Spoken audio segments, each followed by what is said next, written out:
sitting here with Alan Zell of Zell Human Capital and looking at the landscape of recruitment and essentially the convergence of government, politics in the United States, and business, which is an obvious conversation to have in light of our current president, President Trump. So, Alan, I would say let's look back on the past couple of months. And firstly, let's say, could you have predicted this a year ago? You know what? I will say that I predicted about a year ago that, looking at the climate in the United States, that America wanted to elect a populist president. And given that he was the only populist option, I said that if he would win, it would be in spite of himself. But absolutely, I have to say that I don't think anyone said they could have fully predicted it, but it didn't surprise me when it happened. And what are the lessons here, as we stated early on in this conversation, the convergence of business and government and politics? Is this sustainable? And is the idea that you can run a country the same way you would run a company realistic? All right. Well, we have to look at certain variables here. And I want to take a step back and say that the election of Donald Trump does not indicate that necessarily that America wants or even needs a CEO, businessman, president. And I guess if I'm going to bring a parallel for a second, the loss of Hillary Clinton does not indicate that America wasn't ready for a woman president. So we have to separate the difference between these cults of personality and these individuals with perhaps the essence or the kind of point of distinction of them. And let's focus back on Donald Trump. Obviously, he won, but I bring up Hillary Clinton as an example to say, you can't define an entire movement around an individual, nor can you define an individual around a whole movement. So in the case of Donald Trump, what I find interesting is that if they wanted to elect the first businessman president of the United States, I think they could have done better than an individual who declared bankruptcy more than I think any other CEO, as I saw on one of the lists, over the last 20 years. So let's be very careful and mindful, about not wrapping too much in that. So that's kind of a good pivot to my next question. What are some of the dangers in having a man who, as you mentioned, obviously is flawed in business, but has applied, has certain applications on running a business to how he perceives he's going to be running the government? What are some of those dangers?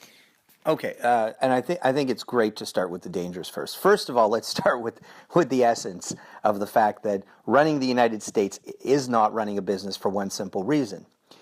In a business, a CEO has the ability and opportunity to make unilateral decisions because they oversee the entire organization.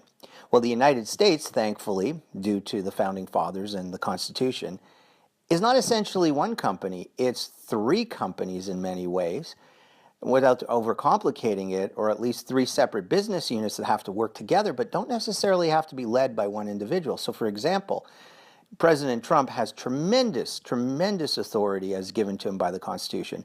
But those other two bodies, the Supreme Court and perhaps even more importantly, Congress, aren't going to necessarily toe the line with him the way he would get them to if he was running a company. So that's a very interesting perspective. But then let's look at, obviously, people were looking for change, the populist vote both here and in the UK. It speaks volumes on how people are feeling and what they're looking for. Let's speak to some of the positives, some of the possibilities with having someone have this shift in ideology and how he's approaching running the government. Excellent point. Ideology and how he's running the government, as opposed to political ideology, because those are two things. And I think we're all very clear, and even President Obama said, Trump is not an ideologue. So from a political ideology, there's two distinguishing points about Trump. He doesn't have a strong political ideology. He has shifted his views throughout his entire life. And a lot of people talk about the fact that he was a Democrat, but what I don't hear often is that he made a run for president on at least two occasions as part of the Independent Party, and not necessarily to be confused with the Libertarian Party, but the actual Independent Party, which backed Jesse Ventura in Minnesota a few years ago. So Trump has aspired to be president and realized that based on his profile, becoming a Republican was the best way. Having said that, to your earlier point, I think it's very important to say that his ideology about how to run government is so extremely different because he is taking an extreme business approach. And as I said, what he's realizing now with such overstatements like, who would have thought that healthcare would have been such an issue? And I think we all took a chuckle on that, but what he also meant was, I'm herding cats here, and in a business, I don't have to herd cats. I mean, on the same day, much like when he made a comment during the campaign about women who have abortions possibly being penalized by the law, when he came out with his attempt to replace Obamacare, on that day, both fiscal conservative Republicans and Democrats rallied together for completely different reasons, but both turned against him. And I think he didn't anticipate the same kind of resistance. He calls himself a unifier, but in reality, when you're running a business, you don't really have to be a unifier. You have to be a leader. But ultimately, you have full control and autonomy. So, you just don't have that same situation here. So I think that's where things are fraught with an issue. Having said that, I think there's a certain pragmatism that remains to be seen, but I'm giving him a little bit of hope. And I think the best manifestation of that is the appointment and selection of Rex Tillerson, meaning the United States, from a foreign policy standpoint, depending on who you ask, has certainly over the last 8 to possibly even 16 years really emerged in terms of trade agreements and in terms of foreign policy as being seen as not necessarily in terms of negotiation at the top of their game relative to the last 100 years per se. And I think without being political, I can make that point. Well, Rex Tillerson is a master negotiator because he's a businessman. So interestingly enough, putting a businessman in the State Department, forget about commerce for a second, might be an interesting angle because his negotiation skills are clearly different than that of John Kerry or that of Colin Powell or that of Hillary Clinton as a businessman. So I think from that perspective, I will give him credit, and I think that there might be some opportunity to take a shift with a man like Tillerson. Very interesting point. Let me ask you this. What are some of the lessons of a Trump presidency and obviously his election in November of 2016? What can we take from those lessons to corporate America and the applications as we move forward in business? Well, you know what? I've said to people that Trump is not just a manifestation of celebrity culture, but about 20 years ago, we started hearing things about rock star CEOs. And then we saw rock star politicians, more in the case of early on, I suppose, Bill Clinton and later Barack Obama. Not to say that in his own way, Ronald Reagan might not have been construed as a rock star president. But in so many ways, presidents building their brands, and we all know that Trump is a master brand builder, building their brands, that's an amazing way to get elected. So I think we learn a lot about the importance of building a powerful brand. Having said that, big difference between getting elected and governing. So ultimately, you can have a situation where somebody's a terrific brand builder. You need to take that to politics. But if you don't have sound legislative policies and an ability to get things done in this kind of environment, you're not going to be as effective. And I always like to look at history with that. Apparently, we like to look at the first rock star president post-World War II as JFK, a great brand builder, but nowhere near the legislator as Lyndon Baines Johnson, who actually passed the Civil Rights Act. So when Johnson became president in the most tragic of circumstances, he was the one who had to carry the vision and the dream of Kennedy's legacy and was able to make it happen in a way that a lot of people felt Kennedy couldn't have done.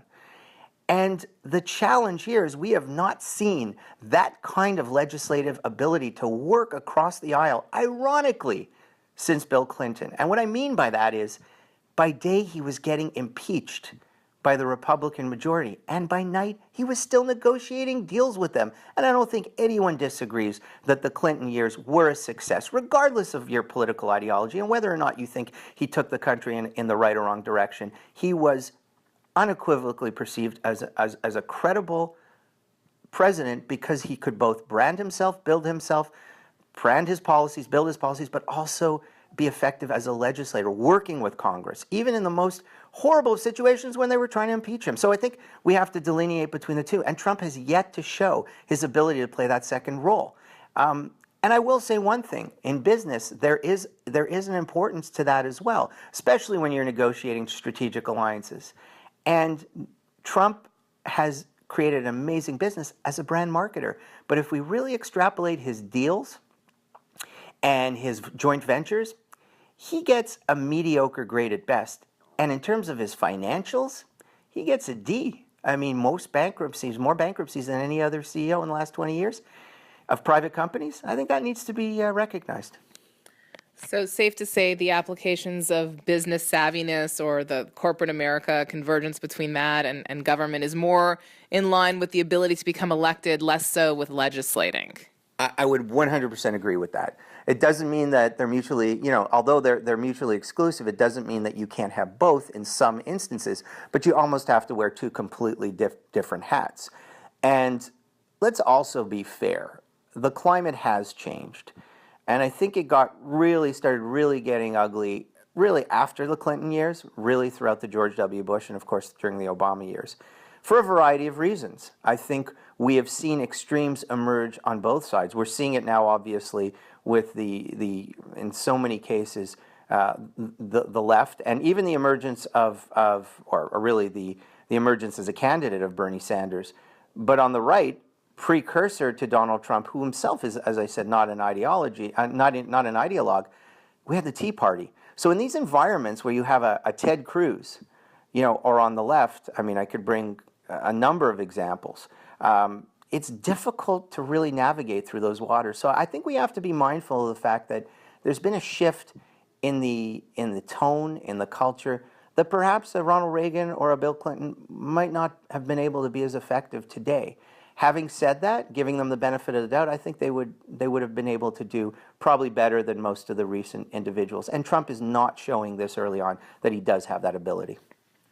All right, so final question, Alan. What's your prediction? I mean, we're moving into the third month of his presidency.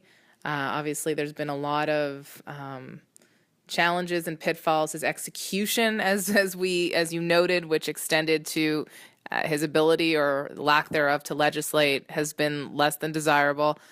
What's your prediction on how things are going to move forward? My prediction at this point, and let's keep in mind, everyone talks about 4 years. It's really 2 years. In fact, it's really 20 months from the point of inauguration day before things need to start getting serious in the sense of the next midterm election. So from that perspective, I think we really need to be wary that every day in politics at this time, is like a week, and every week is like a year. And so far, he has really dug himself in quite a hole. Can he come back from that? I think it's possible. But I mean, even by putting the polls aside, the fact that he's got the lowest, poll numbers of any modern day president in terms of early on, notwithstanding the fact that he also lost the popular vote by, I think, the largest margin in history, notwithstanding a decent electoral college win, which again speaks to the polarization of the country. I think that once these individuals who realize that they just voted in a great brander with a lot of sizzle and no steak, when so many people who thought they were going to be helped and thought that they were going to have their savior come help and improve their health care, won't necessarily be as receptive to the Republican Party in 2 years. If all of a sudden the country goes backwards, we know about economically and in terms of Wall Street and in terms of the stock market, things are well, but we have to just, without taking any political position, give all the credit to President Obama, because it's too early for Trump to take any credit for any of the positives going on right now. I think the key issues that are going to determine things are obviously healthcare and immigration, the two issues that he mostly ran on.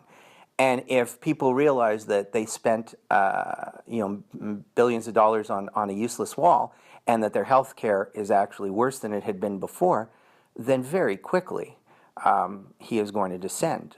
We have to keep in mind that much like consumers, whether you're buying Ivanka Trump's clothing or President Trump as a candidate, consumers are fickle and they turn on a dime. And they're not necessarily as policy savvy. That's democracy. We need to accept that. So just as quickly as they came to him is as quickly as they can turn. And based on the direction he's going in now, I'm highly skeptical. I think it's too early to say he can't come back.